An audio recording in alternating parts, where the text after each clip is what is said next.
మన రక్షకుడును మన ప్రభువునైన యేసుక్రీస్తు నామంలో మీ అందరికీ వందనములు. ప్రేమైన వారులారా, ఈ దినము చక్కటి అవకాశం ఇచ్చిన దేవాతి దేవునికి ప్రార్థించి వాగ్దాన సందేశంలోనికి మనము వెళ్దామండి. మహాగణుడు మహోన్నతుడువైన దేవా, ఈ సమయం ఇచ్చినందుకు వందనాలు. ఈ నూతన దినాన్ని ఇచ్చినందుకు వందనాలు. ఈ వాగ్దాన సందేశంలో మమ్మల్ని బలపరచండి. మీరు మాత్రమే మహిమ పొందమని యేసుక్రీస్తు నామంలో పొంది ఉన్నాను తండ్రి, ఆమేన్.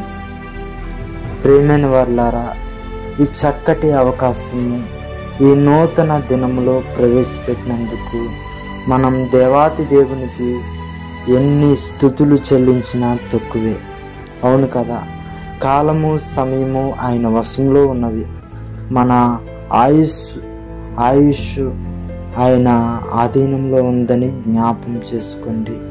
అవును కదా ప్రియమైన వారులారా, సహోదరులారా, సహోదరులారా, ఈ దినము వాగ్దానాన్ని ధ్యానించుకుందాం.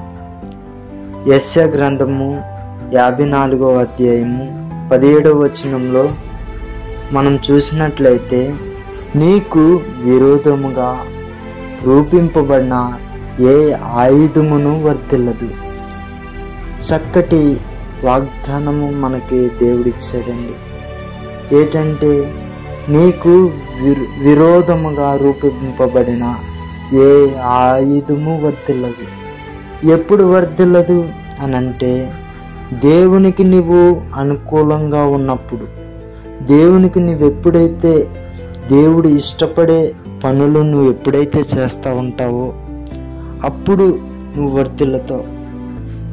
దేవునికి ఎప్పుడు నిన్ను ఆశీర్వదిస్తాడంటే, దేవుడు నిన్ను ఎప్పుడు ఉన్నతమైన స్థితిలో ఉంచుతాడంటే, ప్రేమైన మిత్రమా, సహోదరులారా, ఎప్పుడంటే ఆయన అన్నాడు, ఆయన వాక్యము, ఆయన మాటలు మన హృదయంలో ఉండి మనము ఆయన చిత్త ప్రకారం నడుస్తూ ఉంటే మన జీవితంలో దేవుడు గొప్ప కార్యాలు చేస్తాడని, మనం ఏదడిగితే ఆయన చిత్త ప్రకారం ఆయన సమస్తము మనకు అనుగ్రహిస్తాడని వాక్యం మనకు తెలుస్తుంది కదా. అవును, మనము వర్ధిల్లాలి అని అంటే, అవును, ఏ విషయాల్లో వర్ధిల్లాలి? ఒకటి శారీరకంగాను, మానసికంగాను, ఆధ్యాత్మికంగా అంటే ఆత్మీయంగాను మనం వర్ధిల్లాలి ఈ లోకంలో. అవును కదా, కొంతమంది చూస్తూ ఉంటారు, కొంతమంది నిరుపేదలు ఉంటారు, వారు రెంట్ కట్టుకోవడానికి కూడా డబ్బులు లేని పరిస్థితి ఉంటుంది. చాలా నిరుత్సాహమైన స్థితిలో ఉంటారు. ఆ స్థితిలో నీవు ఉన్నావా సహోదరుడా? అయితే నీకు శుభవార్త, ఆయన నీకు విరోధంగా రూపింపబడిన ఏ ఆయుధం వర్ధిల్లదు.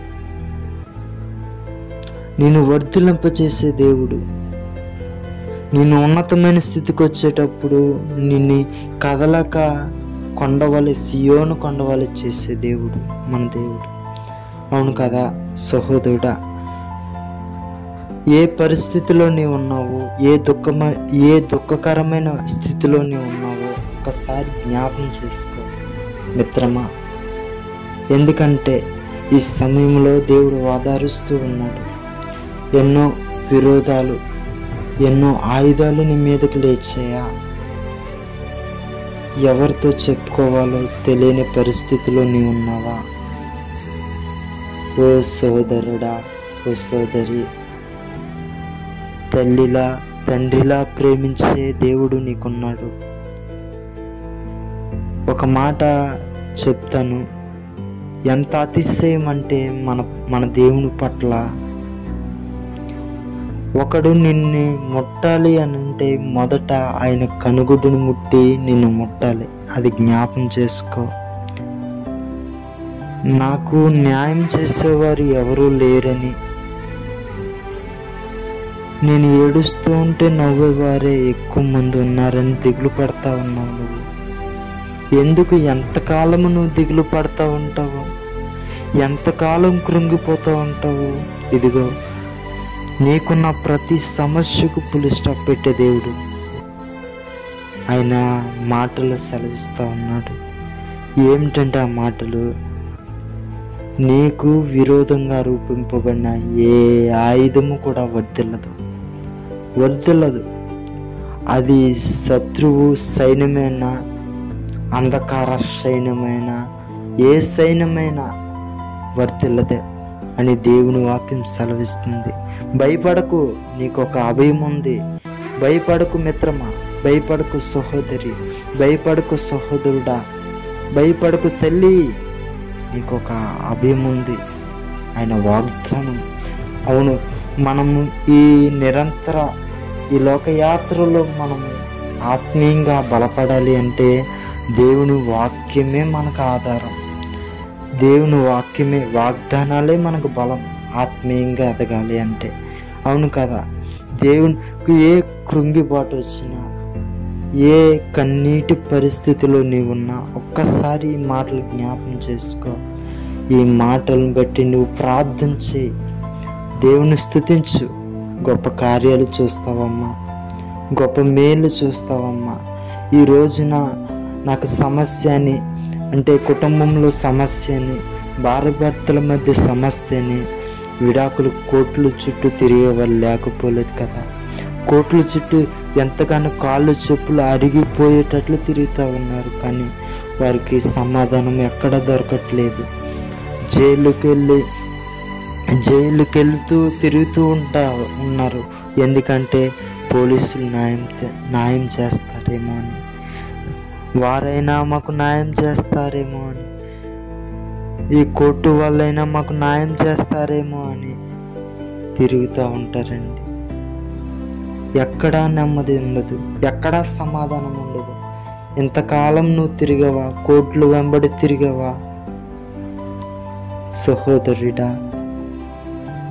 జైలు వెంబడి, పోలీసుల వెంబడి తిరిగవా? సహోదరి, సహోదరుడా, ఇదిగో శుభవార్త.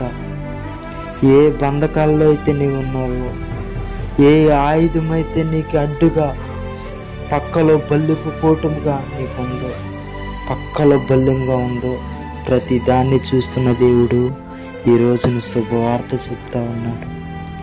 ఏంటో తెలుసా? అది ఏ ఆయుధమైతే నిన్ను సమాధానం లేకుండా చేస్తుందో,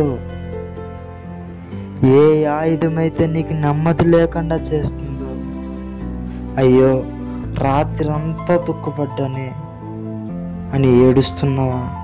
అయ్యో ఈ ఉదయం వస్తే మళ్ళీ ఏమి ఈ లోకయాత్రలు ఏమి అనుభవిస్తాము, ఏ నిందలు అనుభవిస్తాము, ఏ సమస్యలు నేను కొని తెచ్చుకుంటానేమో అని కృంగిపోతున్నావా? ఈ దినం కోసం భయపడుతున్నావా? ఈ దినం ఏం తినాలో, ఏం ధరించుకోవాలని భయపడతావన్నావా?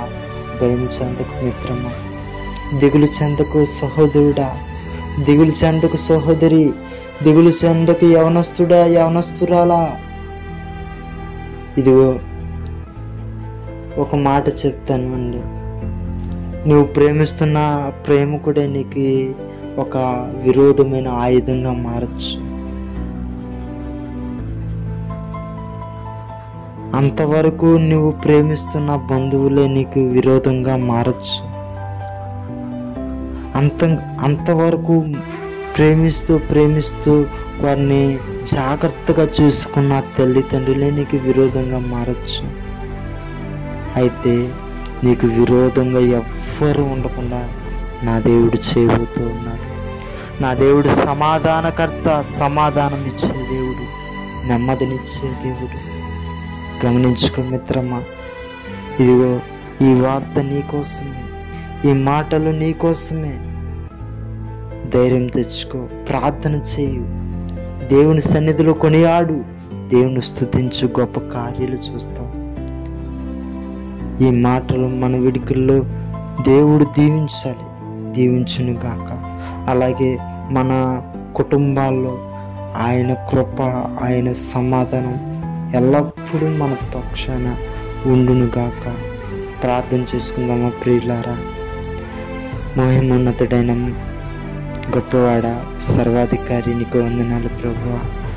నాయనా, ఈ వాగ్దానం ద్వారా ప్రభు మా అందరితో మాట్లాడవు ప్రభువా. ఎవరెవరో ఎన్నో సమస్యలతో ఉన్నారు ప్రభువా, ఎన్నో ఇబ్బందులతో ఉన్నారు ప్రభువా. నాయన, వారి బాధల్లో నుండి తప్పించండి నాయన.